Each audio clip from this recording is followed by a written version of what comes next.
Mikä juttu on kanava, jossa käsitellään juttuja ja kysytään, mikä juttu. Ja tänään perehdytään siihen, miten internet sai oululaismiehen kiinni yhden tähtäilykuvan avulla.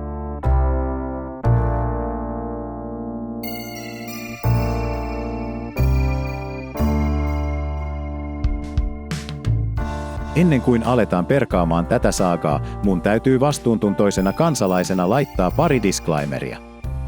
Ensinnäkin, se, mitä tämän videon päätähti, tähtäilijänyymi teki, on äärimmäisen tyhmää eikä sitä kannata kopioida. Eli huutistele vapaasti tähtäilijänyymin tyhmyydelle, mutta ole itse älykkäämpi ja jätä voimafantasiat vain oman pään sisään. Toiseksi, koska tämä aihe on yli 10 vuotta vanha, alkuperäisiä viestejä ei internetin ihmeellisestä maailmasta kovin helpolla löydy. Lisäksi kuvalautojen luonteeseen kuuluu katoavat langat ja kuvalauta.fi saitin tapauksessa koko lauta katosi lankoineen. Lähteet tälle tapaukselle ovat siis uutisartikkeleista ja toisilta foorumeilta olevaa niin sanottua toisen käden tietoa sekä allekirjoittaneen itsensä muistelmia. Jes, no niin, jatketaan.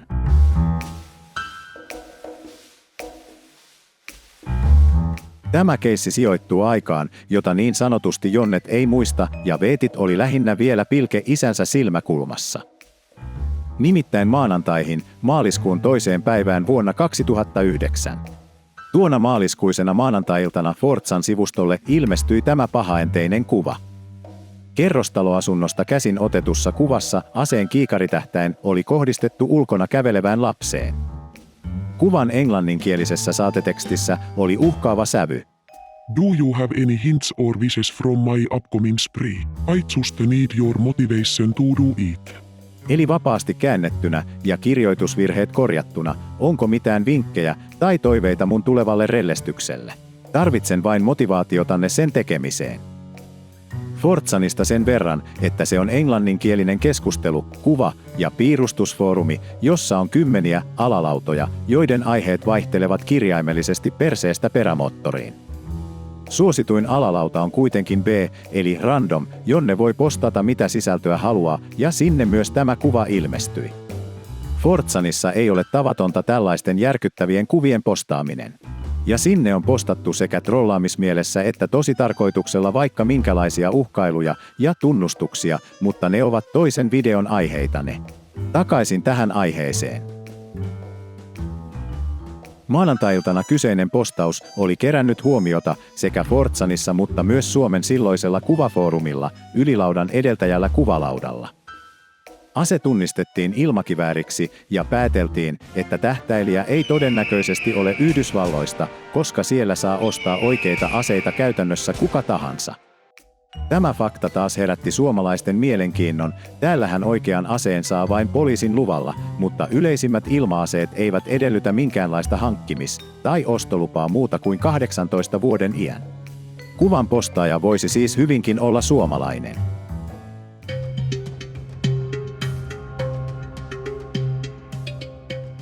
Kuvalautalaiset aloittivat selvitystyön. Mistä kuva on otettu? Kuka tähtäilijänyymi oikein on? Kenen kissa kusi äidin istutuksiin viime kesänä? Okei, tuo viimeinen kysymys ehkä jäi vähän muiden kysymysten varjoon. Ainoa johtolanka oli tähtäilijänyymin postaama kuva. Se ruodittiin viimeistä pikseliä myöten.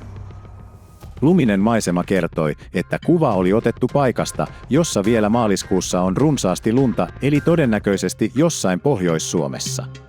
Kelmanvalkoiset seinät, punaiset parvekkeen kaiteet ja villit kulmaikkunaratkaisut viittaavat 1990-luvun postmoderniin arkkitehtuuriin.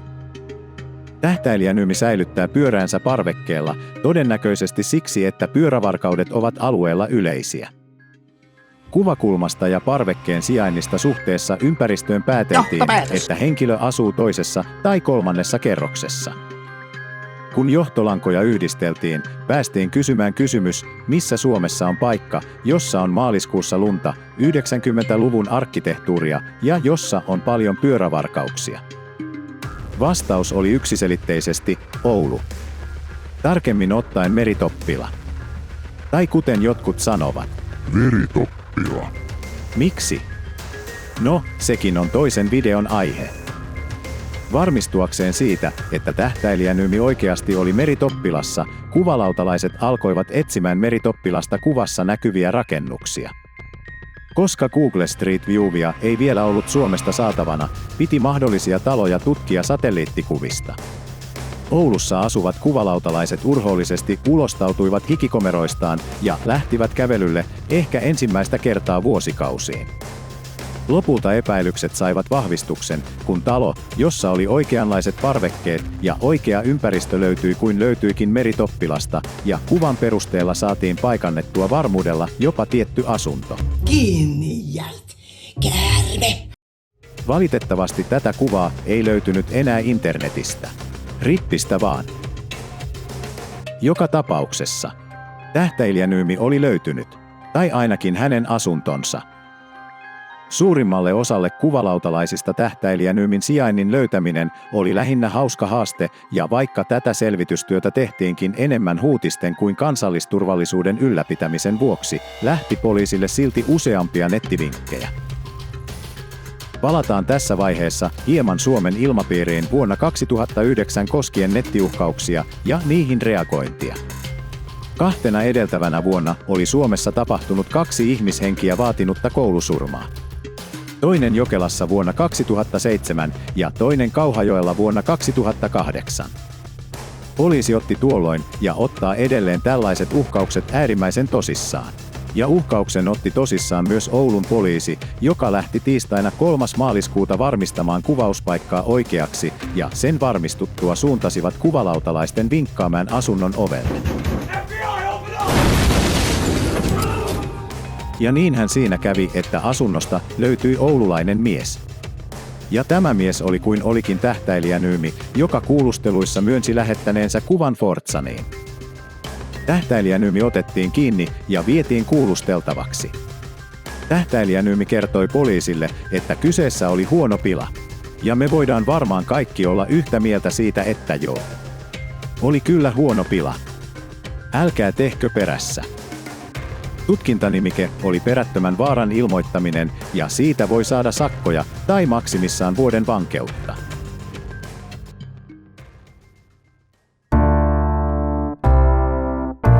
Mitä tähtäilijä Nymille sitten kävi? Tuliko tuomio? Joutuiko kukaan vastuuseen? Ajatteliko kukaan lapsia? Uutisia tästä tapauksesta ei löytynyt maaliskuun 2009 jälkeen, mutta Ylilaudan arkistosta löytyy vuonna 2013 tehty lanka, jossa tähtäilijä Nymiksi esittäytynyt henkilö kertoi tapauksesta seuraavasti. Tiivistän lyhyesti vielä tuon. Jokela YMS-ammuskelut ajankohtaisia. En lurkannut vielä suomilautoja, vaan pyörin Fortsanissa. Viin etusivu täynnä läppää kouluammuskeluista YMS. Otin kuvan ilmakiväärin tähtäimen läpi ja postasin Fortsaniin. Joku suominyymi bommasi sen ja teki langan kuvalaudalle. 900 vastausta myöhemmin kuvalautalaiset onnistui ilmakuvien perusteella jäljittämään asunnon, mistä kuva oli lähetetty ja poliisille sateli runkkeja. Seuraava aamu. Nukun krapulaa pois, hämärä muistikuva, että jotain vitun tyhmää tuli tehtyä viime iltana. Poliisit tulee ovesta sisään, aseet esillä ja kiljuu jotain. Poliisi, kädet näkyville. Päivä putkassa. Vajaa vuosia istun käräjäoikeudessa, lehdistö YMS paikalla. Läppäri ja kamera valtiolle plus sakot päälle.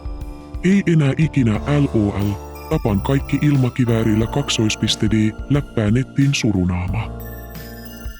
Samassa langassa tähtäilijä Nymi sanoi myös, että jos nyt voisi päättää, hän jättäisi tähtäilykuvan postaamatta. Eli onneksi tästäkin voidaan sanoa, että virheistä viisastuu joskus. Ja siinä oli vastaus kysymykseemme, tähtäilijä Nymi, mikä juttu? Jos tykkäsit tästä, niin tykkää tästä, ja jos kiinnostaa kuulla enemmän, että mikä juttu, niin laita kanava seurantaan. Ja jos sua mietityttää joku asia, että mikä juttu, niin heitäpä se tonne kommentteihin. Noni, palaillaan.